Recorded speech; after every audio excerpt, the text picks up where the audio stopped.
прошло то время, когда батут считался, ну, в общем, уделом там для детей или так забавой. Нет, это сложнейший вид спорта. В 2000 году батут дебютировал в программе Олимпийских игр в Сиднее. И вот сейчас придется кому-то из наших участников попробовать себя фактически в гимнастике высочайшего уровня. Пока никто не решился сделать даже первый шаг. Никто, все сидят, все смотрят. Так, на первый взгляд, ну, например, Дмитрий Бигбаев хорошо бы подошел для упражнений на батуте.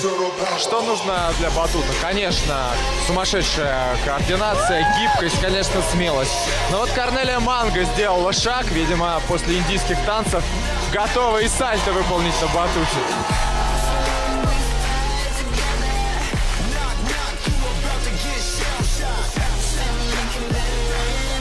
Дим Бигбаев встал, подумал, нет, Корнелия единственная пока, да и та сделала только один единственный шаг.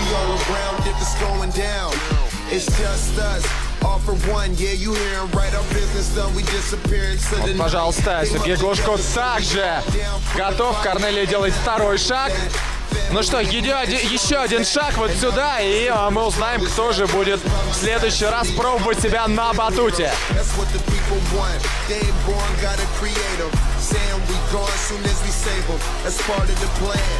Да, вот так, с элементами, с вращением, да-да.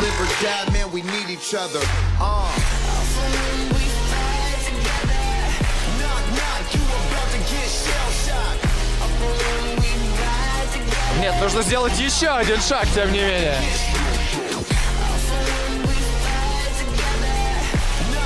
Можно уже, можно. Все.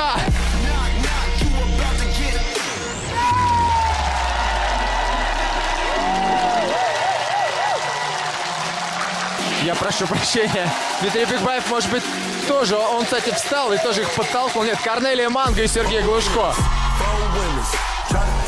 Нет, больше никто не горит желанием воспарить над батутом.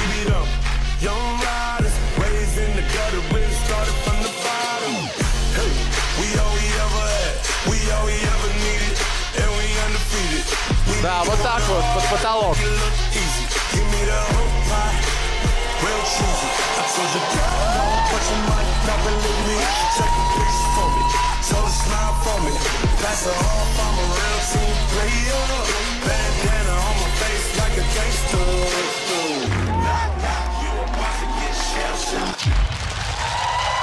Все, ну, по крайней мере, мы знаем, кто рискнет в следующий раз и покажет себя на батуте.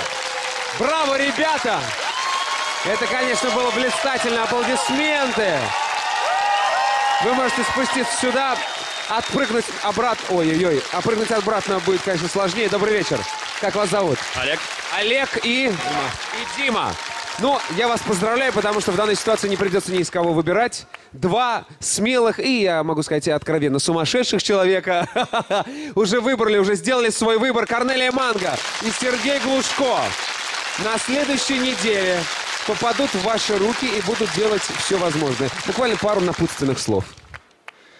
Ну, во-первых, да, я отдышусь.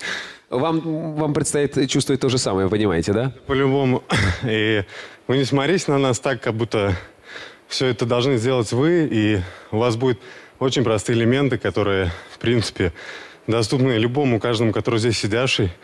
И я желаю вам удачи. Для профессионалов простые элементы, да. Я хочу отметить. Для них очень Просто простые элементы. Но я вам могу сказать честно, друзья, что для них простые элементы — это не выход. Потому что, глядя на то, что они творят каждую неделю, мне кажется, простыми элементами не ограничиться не захотят. Поэтому удачи вам, удачи Корнелии, удачи Сергей. Спасибо, ребята. Мы двигаемся дальше.